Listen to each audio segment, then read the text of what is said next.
ఈ ఉగాది నుండి astrology plus law of attraction తో కొత్త జీవితాన్ని మొదలు పెట్టండి. వెంటనే జీకేఆర్ గురువు గారి పర్సనల్ అపాయింట్మెంట్ తీసుకోండి.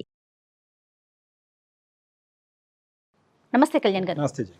కళ్యాణ్ గారు, రేవతి అని మనకి మెయిల్ చేశారండి మీతో మాట్లాడతానని.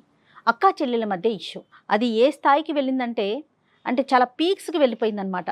డెఫినెట్గా మీతో అర్జెంటుగా మాట్లాడాలని అనిపించింది. చిన్న చిన్న మనస్పర్ధలండి, బహుశా ఓపెన్గా మాట్లాడకపోవటం, ఎవరైనా ఏ రిలేషన్ అయినా అలాంటివే రీజన్స్ ఉంటాయా అనిపిస్తూ ఉంటుంది నాకు. అన్ని రిలేషన్షిప్స్ లో సానుకూలంగా స్మూత్ గా వెళ్ళే రిలేషన్షిప్ అక్క చెల్లెలదమ్మా, చాలా వరకు అండర్స్టాండింగ్ ఉంటుంది. కానీ వాళ్ళదే మన వరకు వచ్చిందంటే కనుక ఖచ్చితంగా ఇక్కడ ఏదో క్లిష్టమైన సమస్య అయి ఉండాలి. అవును, ఒకసారి కాంటాక్ట్ చేయండి. అమ్మాయి పేరు ఏంటండి? రేవతి అండి. రేవతి. హలో.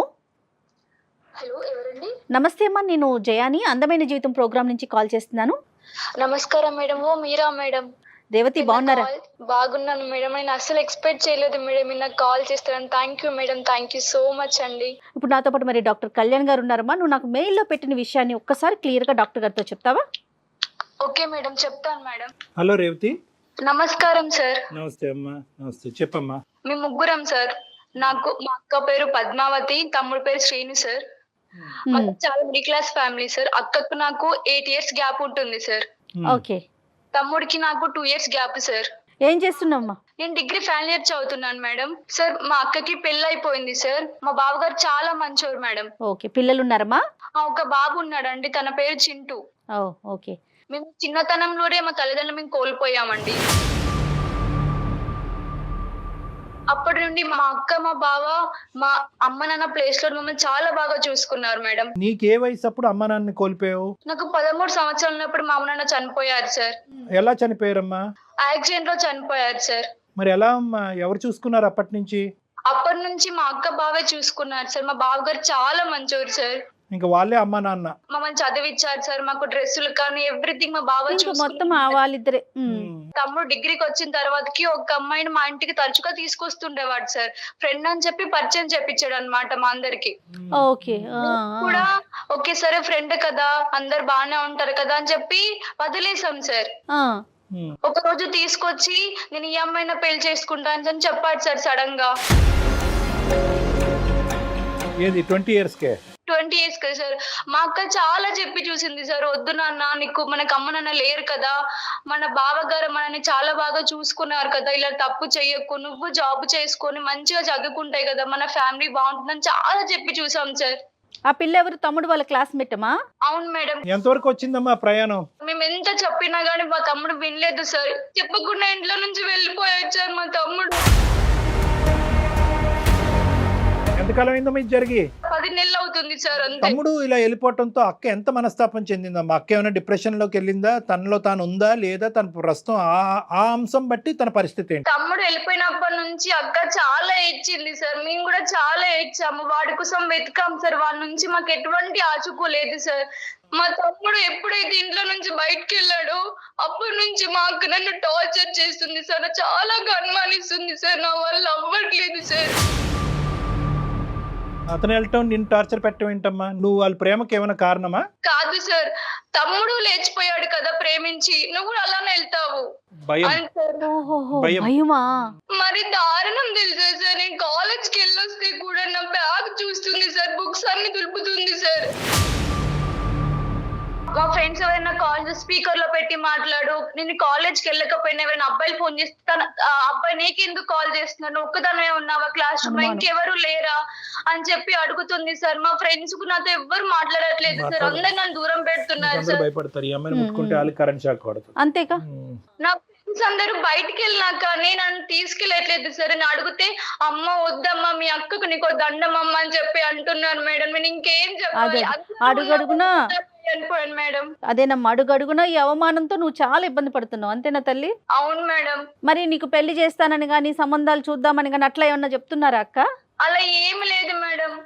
నేను ఫోన్ పట్టుకుని జోక్స్ చూసినా కానీ ఎందుకు అంతగా నవ్వుతున్నావు అని అడుగుతుంది మేడం. టీవీలో ఉన్న సాంగ్స్ వస్తే ఎందుకు చూస్తున్నావు, లవ్ చేస్తున్నావు అని చెప్పి అనుమానిస్తుంది మేడం.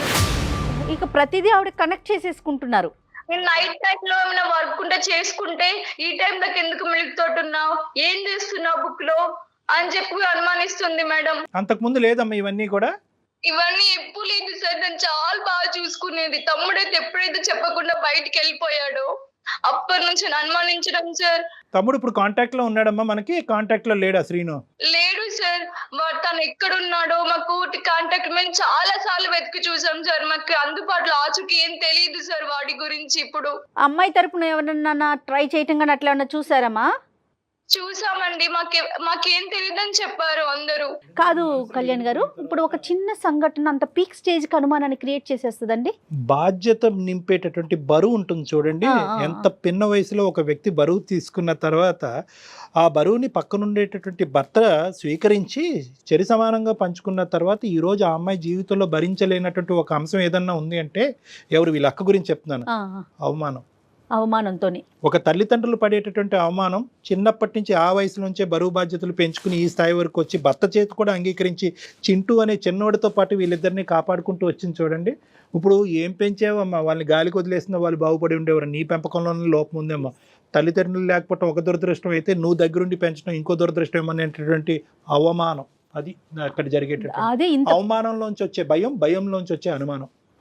సరే, మనం ఇంకా ఏం ఇంకా అంతేనమ్మా. అంటే ఈ అనుమానం అనేటటువంటిది నాకు నచ్చట్లేదు అక్క, దయచేసి నన్ను నమ్ము అని చెప్పి నీ మనసులో ఉన్న బాధను ఎప్పుడైనా అక్కకి ప్రేమగా చెప్పావా? చెప్పడానికి చాలా ప్రయత్నించాను సార్. నువ్వు చేసిన తప్పుకి కప్పు పుచ్చుకుంటున్నావు అంటుంది సార్. ఇంకా చెప్పడం కూడా మానేశాను సార్. కానీ ఒక పాయింట్ టు బి నోటెడ్ కదమ్మా రేవతి, తమ్ముడు ఇలా చేస్తాడని చెప్పి నువ్వు కానీ అక్క కానీ ఎక్కడా కూడా కల్లో కూడా అనుకోలే కదా? అనుకోలేదు సార్. ఓకే, సో అది అందరికి ఒక పెద్ద షాక్ అయిపోయింది, నీకు కూడా కదా? అవును సార్. నేను ఎందుకనంటే సార్ మా అక్క నన్ను చాలా బాగా చూసుకుంటుంది సార్. ఇప్పుడు అలా ఎవరు సార్ ఇప్పుడు చూసేది? బావ కూడా చాలా మంచోరు సార్. మా తండ్రి స్థానం తీసుకుని చూసుకున్నాడు. తమ్ముడు చేసిన పాపం నీకు శాపం అయింది అంతే. మరి ఇప్పుడు బావ పాత్ర ఏంటి నాన్న? అప్పుడు తమ్ముడు ఇట్లా చేయటం వల్ల ఆయన ఎలా ఉంటున్నారు? నీతో అక్కలాగానే బిహేవ్ చేస్తున్నారా? ఆయన నార్మల్ గానే ఉంటున్నారా? బావగారు కూడా అలానే అన్నారంటే సార్ మా అక్కతో. మా అక్క వచ్చి మాకు చెప్పేది, మీ తమ్ముడికి తమ్ముడు వెళ్ళిపోయాడు కదా. తమ్ముడు అంటే కనుక మీ ఇద్దరికి ప్రత్యేకంగా అక్కకి చాలా అటాచ్మెంట్. ఎందుకంటే దగ్గర వాళ్ళిద్దరి మధ్యన 10-12 సంవత్సరాలు తేడా ఉంది కదా. సో ఆటోమేటిక్గా ఏంటంటే వాళ్ళ అక్క తమ్ముడు అనే దానికంటే తల్లి కొడుకుల్లాగా ప్రయాణము. చింటూ ఎంతో తమ్ముడిని కూడా అలాగే చూస్తుంటది. సరేనమ్మా, ఇవన్నీ నడుస్తున్నాయి. ఇప్పుడు మాకు ఫోన్ చేయడానికి కారణం ఏంటమ్మా? సార్ ఇవన్నీ నేను తట్టుకోలేకపోతున్నాను సార్. మరి లంచ్ బాక్స్ తినకుంటే కూడా ఎవరితో బయటకు వెళ్ళావు అని చెప్పి అనుమానిస్తుంది సార్. ఇక ప్రతి అడుగుని ఆవిడ అనుమానంగానే చూస్తున్నారు, అంతేనమ్మా? అవును మేడం. నేను మా అక్క వాళ్ళ బాబు కోసం చాక్లెట్స్ తీసుకొచ్చిన కానీ నీకు ఎవరు ఇచ్చారు చాక్లెట్స్? ఇప్పుడు వీడి పైన చెప్తున్నావు అని కూడా అంటుంది మేడం. అది అసలు చాలా కష్టం కదా కళ్యాణ్ గారు. అంటే యూజువల్గా ఏంటంటే, అంటే నేను correct me if I'm wrong Revathi, నేను యూజువల్గా ఏంటంటే ఇలాంటి సంఘటన జరిగిన తర్వాత 1-2-3 నెలలు 4 నెలల పాటు అదే ఆలోచనలో ఉండటం వల్ల తీసుకోవాల్సిన జాగ్రత్తలు అన్నీ తీసుకున్న తర్వాత అనుమానాస్పదంగా ప్రవర్తించడం, ఇదేంటంటే అమ్మా నాన్నలు పిల్లల మీద చూపెట్టేటటువంటిది అయ్యి ఉండొచ్చు, అక్క అన్నయ్యలు తమ్ముడు చెల్లెల మీద చూసేటటువంటి. అంటే అరే ఇది ఒక సంఘటన జరిగింది కదా, మళ్ళీ ఇటువంటి సంఘటన ఇంట్లో పునరావృతం కాకూడదని చెప్పి. కానీ ఎక్కడో చోట కొంత ప్రయాణం చేసిన తర్వాత, ఒక 3-4 నెలలు ప్రయాణం చేసిన తర్వాత అడగవలసిన ప్రశ్నలన్నీ అడిగి చెకింగ్లన్నీ చేసిన తర్వాత వాళ్ళకి ఒక నమ్మకం వచ్చి ఇటువంటి అనుమానం అనేది చల్లబడుతుంది. మరి పద్మావతి గారి విషయంలో అది జరిగిందా లేదంటే ప్రతిరోజు మెట్టు ఎక్కి అనుమానం ఇంకో రకరకాల యాంగిల్ షేపుల్లో వెళ్ళిపోతుందా అనేది నువ్వు మాకు చెప్పగలవు. తగ్గుముఖం పడుతుందా, ఇంకా ఎక్కువ అవుతుందా? ఇంకా ఎక్కువ అవుతుంది సార్. ప్రేమ ఉంటే చెప్పుకోవాలి, అనుమానిస్తారా సార్? అదే దాని ఆ పదం కొద్దిగా డెలికేట్ అమ్మా, ఆలోచిద్దాం. పద్మావతి గారితో మాట్లాడితే అది అనుమానమా భయమా ఏంటి అనేది దాని కరెక్ట్ జాగ్రత్త. ఎందుకంటే నువ్వు ప్రేమ అనే చోట అనుమానం అనేది 2 మ్యాచ్ అవ్వట్లేదు. విపరీతంగా ప్రేమించేటటువంటి అక్క చెల్లెల మీద అనుమానం ఏంటి? అమ్మ నిన్ను అనుమానించడం అంటే ఇంకా ఏ స్టేజ్ లోకి వెళ్ళారు చెప్తే నువ్వు డాక్టర్ గారు అప్పుడు దాన్ని బట్టి ఏం చేయాలనేది ఆలోచిద్దాం. రేవతి, బహుశా అనుమానం అనేటటువంటి పదం కరెక్ట్ కాదేమో, ఇక్కడ అతి జాగ్రత్త అనేటటువంటి పదం వాడాలేమో, లేదంటే అతి భయము, దాంట్లోంచి వచ్చే అతి జాగ్రత్త అనేటటువంటి భయం నీకు అది కాస్త ఏంటంటే ఆవిడ అతి జాగ్రత్త కాస్త నీకు ఉక్కిరి బిక్కిరి చేస్తుంది కాబట్టి నువ్వు దానికి అనుమానం అనే పదాన్ని వాడుతున్నావేమో. సరే, నీకు ఏది కన్వీనియంట్ అయితే అది కన్వీనియంట్, కానీ ఎంతవరకు నీకు ఇబ్బందిగా ఉందమ్మా ఈ ప్రవర్తన? సార్ నేను బాత్రూమ్ లో ఎక్కువసేపు ఉన్నా కానీ ఎందుకు అంతసేపు ఉంటాను వాష్రూమ్ లో ఫోన్ తీసుకెళ్ళామని కూడా అంటుంది సార్. నేను ఇంకేం చెప్పాలి సార్? నీ ఫోన్ చెక్ చేస్తుందమ్మా? నా ఫోన్ మా అక్క దగ్గరే ఉంటుంది సార్. అలా అనుమానిస్తున్నా అని చెప్పి కూడా ఫోన్ ఇచ్చాను సార్. నా పాస్వర్డ్స్ అన్ని తెలుసు సార్. కాలేజ్కి డ్రాప్ ఆఫ్ అండ్ పికప్ ఎలాగమ్మా నీది? నేను ఒక్కదాన్నే వెళ్తాను సార్. ఇంక ఇంటికి వచ్చాక ఎటువంటి ప్రశ్నలు వర్షం కురుస్తుంది అనే భయం ఉంటుందా కాన్స్టెంట్గా నీకు ఫియర్? నాకు ఇంటికి వెళ్ళామంటే చాలా భయం వేస్తుంది సార్. కాలేజ్ అయిపోయి ఇంటికి వెళ్ళడానికి చాలా టైం తీసుకొని భయపడుకుంటూ వెళ్తాను సార్. ఈ రోజు ఏమంటుందో మళ్ళీ ఇంకెంత బాధపడాలో అని చెప్పి నా బ్యాగ్ కూడా చెక్ చేసింది సార్. నేను ఏం చెప్పాలి నాకు అర్థం అవ్వట్లేదు సార్. మరి కాదు నాన్న, నువ్వు ఎందుకు అక్క ఇట్లా బిహేవ్ చేస్తున్నావు అని అట్లా ఏమన్నా నువ్వు ఒకసారి అడిగావా? అడిగాను మేడం, చాలా అడిగి చూసాను, కానీ నా మాట వినిపించుకోవట్లేదు మేడం. బావతో చెప్తే ఎలా ఉంటుందో, బావ అక్క ఇలా ప్రవర్తిస్తుంది, నాకు ఆ ఉద్దేశం లేకపోయినా ఇటువంటి ఆలోచన నాకు ఇబ్బందికరంగా ఒక్క మాట చెప్పలేకపోయావా? సార్ అలా చెప్పి చూసాను సార్. నాకు తెలియదమ్మా, అంతా మీ అక్కతోనే మాట్లాడుకో అని చెప్పాను సార్. ఏం బావతో మాట్లాడతాను సార్. ఈ విషయం మాట్లాడలేదు కదండి. ఇప్పుడు మా అక్కే ఇట్లా చేస్తోందని బావతో బయట నుంచి వచ్చిన వ్యక్తి కదా డాక్టర్ గారు. అంతేనమ్మా. నీ ఫీలింగ్ ఏంటి నాన్న? ఇప్పుడు అక్క మీద కోపం ఉందా, ప్రేమ ఉందా, భయం ఉందా? ఎటువంటి ఫీలింగ్ నీకు ఇప్పుడు? నాకు మా అక్క అంటే చాలా ప్రేమ సార్. కాకపోతే మా అక్కనే మాటలు తీసుకోలేకపోతున్నాను సార్. కొన్నిసార్లు చనిపోదాం అయ్యయ్యో సార్.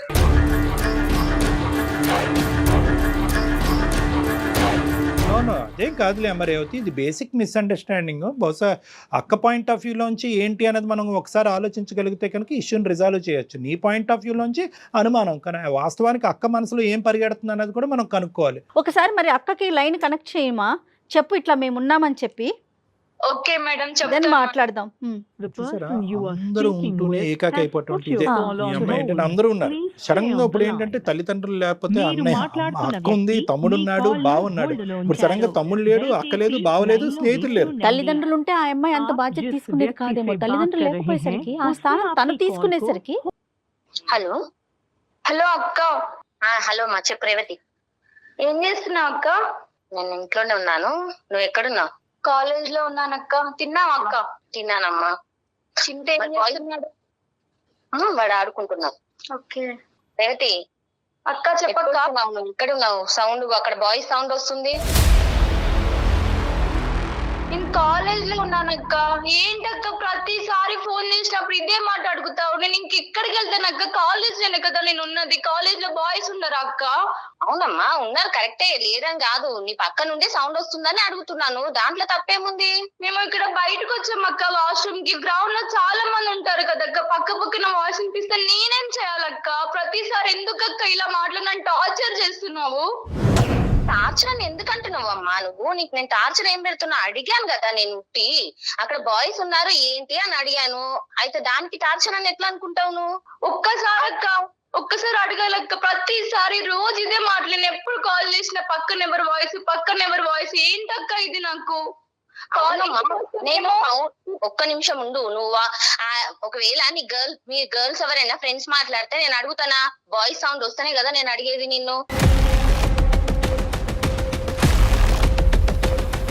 నా జాగ్రత్తలో నేను ఉంటున్నా, బయట జరుగుతున్నది అన్ని చూస్తున్నాను కాబట్టి నేను అలా అడుగుతున్నా. నీకెందుకు అనిపిస్తుంది అట్లా నేను టార్చర్ పెడుతున్నా నిన్నని?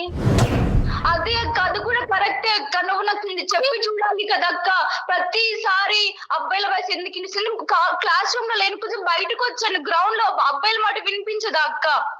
ఇప్పుడు నువ్వేమన్నా నేను అడిగినప్పుడు నేను కాలేజ్ లో ఉన్నాక నువ్వు బయటకు ఉన్నా అన్నావా? నేను వాష్రూమ్కి వచ్చినాక ఇక్కడ బయట ఉన్నా, నేను కాల్ చేసిన అంటే నేను ఆగిపోయేదానిగా. నువ్వు అట్లా అనలే కదా కాలేజ్ లో ఉన్నా అన్నావు, అందుకు నేను అడిగినా.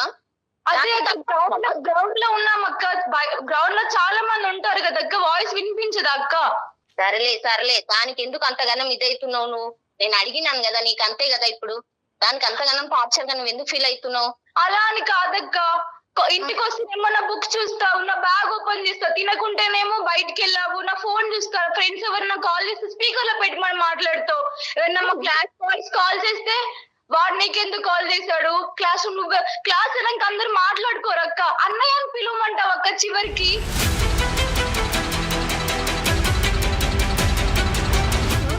అలా ఎలా పిలుస్తారు అక్క క్లాస్ అబ్బాయిలని? చెప్పు నువ్వే ఒకసారి. సార్ ఆగమ్మా, నువ్వు అన్ని కానీ అసలు ఎందుకు అట్లా మాట్లాడుతున్నావు? నువ్వు ఇంటికి రా, ఇంటికి వచ్చినాక మాట్లాడదాం. ఇవన్నీ ఫోన్లో ఎందుకు మాట్లాడుతున్నావు ఇప్పుడు? నాకు అక్క ఒకటి చెప్తున్నాను విను. నాకు నీ అనుమానం నా వల్ల అవ్వట్లేదు అక్క. నేను అందమైన జీతానికి కాల్ చేశాను అక్క. సార్ తో మాట్లాడండి అక్క. అక్కడికి ఎందుకు వెళ్ళినావమ్మా నువ్వు? ఏం చేయాలక్క? నేను చెప్తే నువ్వు నాకు పట్టించుకోవట్లేదు, అనుమానిస్తున్నావు. నాకు చెప్పుకోవడానికి మనుషుల కరువయ్యారక్క. అందుకే సార్ అప్రోచ్ అయ్యాను నేను. అంతగా టార్చర్ ఏం పెట్టినాను రా నిన్ను? అంతగా నువ్వు ఎందుకు బాధపడుతున్నావు? నువ్వు ఎందుకు అట్లా అనుకుంటున్నావు నన్ను? టార్చర్ కాదక్క, నీకు నా పైన ప్రేమ ఉంది. నేను టార్చర్ పెడుతున్నా అంటున్నావు కదా, సరే ఓకే సార్ తో మాట్లాడతాను. సరే నేనే టార్చర్ పద్మ గారు నమస్తే అండి. పద్మావతి గారు నమస్తే అండి. నమస్తే మేడం. నమస్తే అండి. నేను జయానండి, అందమైన జీవితం ప్రోగ్రామ్ లో ఉన్నాము.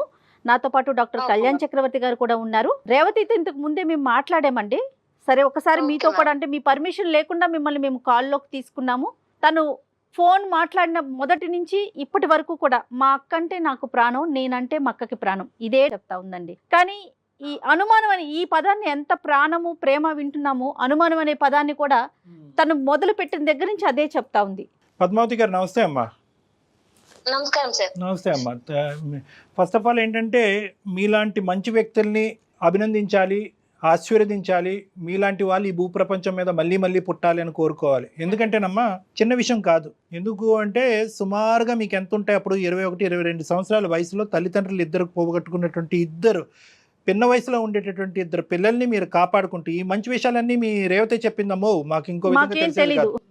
అంటే ఆ పిన్న వయసులో ఉండేటటువంటి అప్పుడప్పుడే పెళ్ళైనటువంటి ఆడపిల్ల వాళ్ళిద్దరిని పెంచి పెద్ద చేసి చదివించుకుని ఆలనా పాలనా చూసుకుంటూ దాంతోపాటు భర్తను కూడా కాపాడుకుంటూ తన కుటుంబాన్ని నడిపించుకుంటూ భర్తకి ఇబ్బంది లేకుండా ఈ భర్త యొక్క ఆశీర్వాదం కూడా తీసుకుంటూ వీళ్ళని కాపాడుకుంటూ ఇంత ముందుకు తీసుకురావటం అనేటటువంటిది మానవ మాత్రుడికి చాలా కష్టమైనటువంటిది. అది మీరు సక్సెస్ఫుల్గా చేశారు అనేటటువంటిది నా అభిప్రాయం కదమ్మా. సో ఫస్ట్ ఆఫ్ ఆల్ నేను ఏంటంటే అందు గురించి ఫస్ట్ మీరు కొద్దిగా చల్లబడతారని చెప్పి మీలో ఉండేటటువంటి 4 గొప్ప గుణాలను, నేను చాలా రేర్గా చూసేటటువంటి గొప్ప అంశాలని మీకు నేను మళ్ళీ విడమర్చి చెప్పడం అనేది జరుగుతుంది. దానికి మీకు అభినందనలు. చాలా సంతోషం అమ్మా మీలాంటి వ్యక్తులతో మాట్లాడటం అనేటువంటిది. రేవతి గారు ఈరోజు మాకు ప్రధానంగా కాల్ చేయడానికి ప్రధానమైనటువంటి అంశం ఏంటంటే అక్క ప్రేమ కరువయ్యిందో, లేదంటే అక్క అంటే నాకు ఇష్టం లేదనో, అక్క అంటే కోపంగా ఉందనో, మా ఇద్దరి మధ్య ప్రేమ ఇదివరకు ఉండేది ఇప్పుడు తెగిపోయిందనే ఉద్దేశం అన్నది కాదు. ప్రేమ అనేటటువంటిది ఈరోజు అవరోధాలు దాటి, అంటే పరిధులు దాటి ఇంకో లెవెల్కి వెళ్ళిపోయిందండి. ఆ ప్రేమ అనేటటువంటిది కాస్త దాని యొక్క మీనింగ్ మారిపోయి అనుమానం అనేటటువంటి ఏరియాలోకి వెళ్ళిపోయింది అని చెప్పి ఆ అమ్మాయి బాధపడుతుంది. ఇది అనుమానం అంటారా, జాగ్రత్త అంటారా, ఏమిటి అసలు మీకు జరుగుతుంది? అందులో ఏంటంటే ఆ అమ్మాయి చెప్పటమే కాకుండా ఇప్పుడు మేము లైవ్లో కూడా విన్నాం, పక్కన బాయ్స్ మాట వినిపిస్తూ ఉంటే కనుక అబ్బాయిల మాట ఎందుకు వినిపిస్తుంది? నువ్వు క్లాస్ రూమ్లో ఉన్నాను అని అన్నావు కానీ గ్రౌండ్లో వాష్రూమ్ దగ్గర లేనన్నావు కదా, నువ్వు చెప్తే కరెక్ట్గా చెప్పాలి కదా. నేను ఈ మాత్రం అనేటటువంటి దానికి నువ్వు అంత రియాక్ట్ అవ్వాల్సినటువంటి అవసరం ఏంటంటే మీరు మాట అంటున్నారు, ఆ అమ్మాయికి ఇబ్బందిగా ఉంటుంది, ఆ అమ్మాయి ఇబ్బంది పడటం వల్ల ఆ అమ్మాయి రియాక్ట్ అవుతుంది. అసలు ఏం జరుగుతుంది మీ ఇద్దరి మధ్యన? ఇప్పుడు మీరు విన్నారు కదా సార్, జస్ట్ నేను తనని అడిగాను ఏమని, ఎక్కడ ఉన్నావు అమ్మా అంటే కాలేజ్ లో ఉన్నాను, పక్కన వాయిస్ వస్తుందని అడిగాను సార్. నేను కాదనట్లేదు, ఎందుకంటే నేను జాగ్రత్తగా ఆల్రెడీ మా తమ్ముడు మ్యారేజ్ చేసుకున్నాడు సార్. నేను ఇంత కష్టపడి ఇంత పెంచి ఇంత చేసినా గానీ వాడు నా మాట వినకుండా వెళ్ళి ఒక అమ్మాయిని మ్యారేజ్ చేసుకున్నాడు. వాడంటే సరే చేసుకున్నాడు, బాయ్ వాడు ఎట్లాగైనా ఇది చేసుకుంటాడు, మనకు వాడికి వదిలేసినాను. కానీ మా ఆడపిల్ల కదా సార్, రేపు ఇట్లాంటి పరిస్థితి వస్తే రేపు ఒక మంచోడు ఉండొచ్చు, మంచోడు ఉండకపోవచ్చు. నేను పడింది జాగ్రత్త తన కోసమే. ఇన్నేందు నేను పెంచి సాధిందాన్ని ఇప్పుడు ఎందుకు సార్ నేను ఆమెకు టార్చర్ ఇస్తాను? పాయింట్ టు బి నోటెడ్ అమ్మా, మంచి మాట మీరు అన్నారు. ఎందుకంటే ఇక్కడ ఒక చిన్న యుద్ధం జరుగుతుంది. అంటే ఏంటంటే ప్రేమ వల్ల నాకు వచ్చేటటువంటి హక్కులు, పెంచటం వల్ల నాకు వచ్చేటటువంటి హక్కులు అనేటటువంటి విధంగా నా బిడ్డల్ని నేను కాపాడుకోతాను. నేను బిడ్డే అంటానమ్మా, నేను నీ చెల్లి అన్ను, నీ బిడ్డ అంటాను. నీ బిడ్డను కాపాడుకునేటటువంటి హక్కు నాకు ఉంది అనేటటువంటి పదాలు మీరు అంటున్నారు. కానీ ఆ అమ్మాయి ఏమనుకుంటుంది అంటే కనుక తమ్ముడు అలా వెళ్ళిపోవటం అనేటటువంటిది అక్కకి ఎంత బాధగా ఉందో, నేను ఇంకో అక్కగా నేను అంతే బాధపడుతున్నాను. తమ్ముడు అలా వెళ్ళిపోవటం వల్ల నేను ఇంకొక 2 ఆకులు ఎక్కువ తిని నేను ఒక 2 అతిగా నేను నా గురించి ఎక్కువ జాగ్రత్త పడతానే కానీ మళ్ళీ మా అక్కకి మళ్ళీ ముళ్ళుతో నేను గుచ్చుతానా, మా అక్కని బాధ పెడతానా, ఈ ప్రేమను నేను చంపుకుంటానా అనేటటువంటిది ఆ అమ్మాయి వర్జన్. సో ఇక్కడ ఏంటంటే మీరు జాగ్రత్త పడటం అనేటటువంటిది ఎంతవరకు ఆ అమ్మాయిగా కూడా సైకలాజికల్గా తనే ఎక్కువ జాగ్రత్త పడుతుంది. ఇంకా ఈ ప్రత్యేకమైనటువంటి జాగ్రత్తను కాస్త అనుమానం, అవమానం, తర్వాత టార్చర్ అనే పదాలు వాడేస్తుంది అనమాట అమ్మాయి ఇప్పుడు. కాదండి పద్మావతి గారు, జాగ్రత్తగా ఇప్పుడు డాక్టర్ గారు చెప్పినట్లుగా నిజంగా మిమ్మల్ని తల్లితోనే పోల్చాలి. మీరు బిడ్డల్ని చాలా కంటికి రెప్పలాగా కాపాడుకుంటున్నారు, జాగ్రత్తగా చూసుకోవాలి. కానీ అతి జాగ్రత్త అనే విషయం చాలా అతిగా చేస్తున్నారు మా పెద్దలు అనే ఫీలింగ్ పిల్లలకు కలగకూడదు కదా. తను ఆ సిచ్యువేషన్ లో ఉంది చెల్లి అంటే రేవతి. అంటే ఇక్కడ ఏంటంటే ఇప్పుడు మీ వర్జన్ మేము వినాలి అనుకుంటున్నాం పద్మావతి గారు. అంటే అంటే తమ్ముడు అనేటటువంటిది, అంటే మీ తమ్ముడు దగ్గర దగ్గర మీకంటే ఒక 10 సంవత్సరాలు చిన్నవాడు, మీ కొడుకు లాంటి వాడు, వాడు చింటూతో సమానం, మీ అబ్బాయి చింటూతో సమానంగా పెంచుకున్నటువంటి వాడు 20 సంవత్సరాలు వచ్చేటప్పటికి ఒక అమ్మాయిని ప్రేమించి ఇంట్లోంచి వెళ్ళిపోవటం వల్ల మీరు ఎటువంటి అవమానాలు, ఎటువంటి బాధలు మీరు భరించేటటువంటి పరిస్థితి వచ్చిందని దాన్ని బట్టి మనకు అర్థమవుతుంది మీరు ఎందుకు ఈ లెవెల్కి వెళ్ళారు. మా అమ్మ చిన్నప్పుడే వాళ్ళు చిన్నగా ఉన్నప్పుడే మా అమ్మ చనిపోతే వాళ్ళని మేము ఎంతగా నా భర్తను ఒప్పించుకొని చేసి నేను వాళ్ళని పెంచాను సార్. అసలు ఇది చాలా గొప్ప విషయం అండి. దీంట్లో అసలు ఎటువంటి సందేహం లేదు. ఇప్పుడు మీరు ఆవిడ పెంచడం వేరు డాక్టర్ గారు, వచ్చిన అతన్ని కూడా సర్ది చెప్పుకొని, అంతే కదా, ఇద్దరు పిల్లలు కదా, ఒకళ్ళు కాదు కదా, చెల్లి తమ్ముడు ఇద్దరిని పెంచాలంటే అతని సహాయం ఎంత కావాలి, దానికి అతన్ని ఎంతగా ఒప్పించాలి ఈ అమ్మాయి. అమ్మ అది మీ పెళ్ళి అయిన తర్వాత అమ్మ నాన్న చనిపోయారా, పెళ్లికి ముందా అమ్మ? నా పెళ్ళయ్యాక చనిపోయారు సార్. మీ భర్త దగ్గర నుంచి ఎక్కడ మీకు రెసిస్టెన్స్ రాలేదమ్మా? మీ మాటకు అడ్డొస్తున్నాను, ఎక్కడ రెసిస్టెన్స్ రాలేదా మీ వారి నుంచి? ఇదేంటి మన జీవితం మనం చూసుకుందాం, వాళ్ళిద్దరు ఎందుకని ఎప్పుడు రాలేదా? సార్ వచ్చాయి సార్, ఎన్నో వచ్చాయి, కానీ వాళ్ళకి ఎవరు లేరు కాబట్టి నేను నా భర్తను ఒప్పించుకొని నా భర్తతో మాటలు పడుతూ పిల్లల్ని సాదుకుంటూ వచ్చాను సార్. నేను ఇప్పటి వరకు ఇంత పెద్దగా చేసింది అందుకే సార్, ఎందుకంటే అమ్మ నాన్న ఉంటే నాకు ఇలాంటి పరిస్థితి ఉండేది కాదు. ఎప్పుడో ఒక్కోసారి అంటారు కదా సార్ భర్త అయినా గానీ మామూలుగా, కానీ అయినా కానీ నా భర్త అన్నా కూడా మళ్ళీ దగ్గరికి తీసుకొని మళ్ళీ చూసేవాడే గానీ పిల్లల్ని మాత్రం ఏమనేవాడు కాదు. ఇప్పటికి అడగండి, మీరు రేవతిని అడగండి, ఒక్క రోజన్నా ఏమన్నా అన్నారేమో అడగండి. లేదు అతని నుంచి ఏం కంప్లైంట్ ఏం లేదమ్మా మనకి. సార్ ఏదున్నా మా ఇద్దరి మధ్యలో ఉండేది, మేమే అనుకునేది, మేమే మళ్ళీ ఇదయ్యేది. పిల్లల్ని మాత్రం మంచిగా చదివిస్తూ చేస్తూ మేమిద్దరం కష్టపడుకుంటూ మేము వాళ్ళని చదివించుకుంటూ మేము ఇంతవరకు తెచ్చాం సార్. వాళ్ళ అమ్మ నాన్న చనిపోయినాక వీళ్ళని మేము చాదినాం, నా బిడ్డల్లాగా చదువుకున్నాను. నేను ఒక్క కొడుకుతోటే ఆగిపోయినా, ఎందుకంటే చాలు వీళ్ళు ఉన్నారు ఇంకా వద్దు అని చెప్పి నా భర్తకు అలా చెప్పి కూడా నేను ఆగిపోయినాను సార్. రియల్లీ గ్రేట్ అండి పద్మావతి గారు, నిజంగా అండి, నిజంగా. కానీ ఇక్కడ ఏంటంటే మీ యొక్క త్యాగం కంటే నీ భర్త యొక్క త్యాగాన్ని మనం కొనియాడాలమ్మా. ఎందుకంటే నిజంగా ఒక బయట నుంచి వచ్చినటువంటి మీ కుటుంబంతో ఎటువంటి సంబంధం లేనటువంటి వ్యక్తి ఏదో అడపా కొన్ని కొర్రీలు వేయచ్చు, ఇదెందుకు మనకు తలకాయ నొప్పి అనేటటువంటి విధంగా అనొచ్చు. కానీ ఫైనల్గా అతను యాక్సెప్ట్ చేసి ఫైనాన్షియల్గా సపోర్ట్ చేస్తూ వాళ్ళని చదువు, ఆహారం అన్నీ కూడా ప్రొవైడ్ చేసినటువంటి ఒక గొప్ప వ్యక్తి. నిజంగా మీతో ఎంత మాట్లాడుతున్నావు అతనితో ఇంకో 2 నిమిషాలు ఎక్కువే మాట్లాడాలేమో. కానీ ఈ అబ్బాయి వెళ్ళిపోయిన తర్వాత పరిస్థితి ఏంటమ్మా? మీ తమ్ముడు ఇంట్లోంచి పారిపోయిన తర్వాత అతని యొక్క రియాక్షన్ ఏంటి, మీ హస్బెండ్ యొక్క రియాక్షన్? మా హస్బెండ్ తో చాలా ఇదయ్యాను సార్, చెప్పుకోలేను సార్ నేను. ఎందుకు అంటే చిన్న పిల్లల నుండి నువ్వు చూసుకుంటూ వస్తే నీ మీద నిన్ను తన్ని ఎట్లా పోయినరో మంచిగా అయిందో అన్న మాటలు గాడికేంచి ఎన్నో ఉన్నాయి సార్. నేను ఇప్పుడు ఏం చెప్పుకోలేను, ఎందుకంటే ఈ నా భర్త నన్ను అన్నాడని రేవతికి తెలిస్తే రేవతి ఇంకా ఇదవుతుంది. ఆమె ఆడపిల్ల, అరే మా అక్కకి ఇంత బాధ అవుతుందని రేపు తనేమన్నా అయింది అనుకో, నేను చేసిన దానికి ఏం వాల్యూ ఉండదు సార్. ఇంత పెంచి ఇంత చేసి నేను రేపు ఆ పిల్లకి ఏమన్నా అయ్యింది అనుకో, ఇంకా నేను ఇంతగానం చేసి నేను వేస్ట్ సార్. ఇప్పుడు మీరు చెప్పారంటే అటు బావ మీద ఉన్న గౌరవం తగ్గొచ్చు అమ్మాయికి, ఇన్ని రోజులు చూసింది తగ్గిపోతుంది కదా. అలా ఎందుకు నేను అంతకు ముందు ఎక్కువ అడిగేదాన్ని కాదు సార్ నేను, ఎందుకంటే పిల్లల్ని మామూలుగా క్యాజువల్ గా వదిలేసేదాన్ని, అంతగా ఇచ్చేసేదాన్ని కాదు. ఎప్పుడైతే వీడు ఇట్లా చేసిండో, ఎప్పుడైతే వీడు మాటలు వినకపోవడం వీడు ఇట్లా చేసిండో, అప్పటి నుండి నేను ఈమెను కొంచెం స్ట్రిక్ట్ గా చేయడం స్టార్ట్ చేసినాను సార్. అట్లా నేను అందుకనే ప్రతి ఒక్క మాటకు నేను ఎదుగుతాను, ఎందుకంటే ఇవాళ ఫ్రెండ్స్ అంటారు, రేపు లవర్స్ అయిపోతున్నారు కదా సార్. బయట ఎట్లున్నారు సార్ అందరూ? అది పాయింటే, కానీ అందరూ అయిపోవట్లేదమ్మా. ఇందాక నేను ఒక పాయింట్ నేను చెప్పాను పద్మావతి గారు, మీరు క్యాచ్ చేయలేదు. అంటే ఏంటంటే తమ్ముడు వెళ్ళిపోయినటువంటి బాధ పద్మావతి గారికి ఎంత ఉందో రేవతికి కూడా అంతే ఉంది. ఇప్పుడు ఈ రేవతి యొక్క అమ్మాయి యొక్క సైకాలజీ ఏంటి అనేటటువంటిది మా అందరికంటే బాగా తెలిసిన వ్యక్తి ఎవరన్నా ఉన్నారంటే అది పద్మావతి గారు. పుండుమే కారం జల్లుతుందా? జల్లదుగా. ఇంకా ఏంటంటే ఒక 2 ఎక్కువ జాగ్రత్తలే అమ్మాయి తీసుకుంటుంది. అమ్మో లోకం ఇలా ఉంది, ఎట్నుంచి ఏ గాలి ఎటువంటి వీస్తుందో మనకు తెలియదు, ఎటువంటి ఏ కెరటంలో మనం కొట్టిపోతామో తెలియదు, కాబట్టి మళ్ళీ మా అక్కకు అనుమానం పడకుండా, మా బావ దగ్గర నుంచి ఒక మాట పడకుండా నేను జాగ్రత్త పడాలి అనుకునే మెచ్యూరిటీ ఉందా రేవతి? లేదా తమ్ముడు శ్రీను వెళ్ళిపోయినటువంటి పద్ధతిలో మనం కూడా వెళ్ళిపోదాము, లవ్ అంటే ఇంత గొప్పగా ఉంటుందేమో, మనం కూడా ఇందులోంచి బయటపడిపోయి మనం కూడా స్వేచ్ఛను అనుభవిద్దాం అనేటటువంటి సైకాలజీయా? రేవతి సైకాలజీ ఏంటి మీరు చెప్పండి. రేవతి అలాంటిది కాదు సార్, నేను ఒప్పుకుంటాను. నేను పెంచుతున్నాను కాబట్టి నాకు తెలుసు తన ఏందో, ఎట్లుంటదో ఏందో అని నాకు తెలుసు. ఎందుకు అనంటే బయట ప్రపంచాన్ని చూసి ఫ్రెండ్స్ తో తిరగడం వలన చేయడం వలన తమ్ముడు ఇట్లా చేసిండు. ఒకవేళ ఇట్లా కూడా అనుకోవచ్చు కదా సార్, నేనుండి మా అక్కకు బరువు ఎందుకు, నేను కూడా ఎవరైనా చూసుకొని వెళ్ళిపోతాను అనుకోవచ్చు కదా సార్ మనసులో. భయం నుంచి వచ్చేటటువంటి ఊహాజనకమైనటువంటి ఆలోచనలు చాలా ప్రమాదకరం. వాటికే మనం యూజ్ చేసేటటువంటి పదం అనుమానం. మీ భయం ఏంటంటే కనుక, అరే నేను ఇన్ని జాగ్రత్తలు తీసుకుని శ్రీనుని పెంచినా కూడా వాడు ఇలా వెళ్ళిపోయాడు కాబట్టి అదే స్థాయిలో జాగ్రత్తలు తీసుకున్నటువంటి రేవతి కూడా వెళ్ళిపోదని గ్యారంటీ ఏంటి అనేది. మీ పిల్లల మీద మీకు నమ్మకం లేకపోవటం కాదు, మీ బిడ్డల మీద మీకు నమ్మకం లేకపోవట్లేదు, లోకం మీద మీకు నమ్మకం లేదు. ఈ గెద్దల్లాగా తనుకుని పోతారేమో అనేటటువంటి భయం. కానీ ఒకటి గుర్తుపెట్టుకోండి, ఇప్పుడు ఉండేటటువంటి మన లోకం, ఇప్పుడు ఉండేటటువంటి ప్రపంచం, ఇప్పుడు కానీ అప్పుడు కానీ ఎప్పుడు కానీ ప్రపంచాన్ని మార్చలేము. మనం కన్నటువంటి మనం నమ్మకాన్ని మనం ఎప్పుడు కాపాడుకుంటూ ఉండాలి. మీ నమ్మకం ఒకసారి దెబ్బతింది, కానీ ప్రతిసారి ఆ నమ్మకం దెబ్బతింటుందా? ప్రతిసారి మీ పెంపకం తప్పుదో పడుతుందా? ఇదంతా వాడు అలా వెళ్ళిపోవటం వల్ల ఈరోజు మీ పెంపకంలో లోపం అని అనుకోవాలా? కాదు.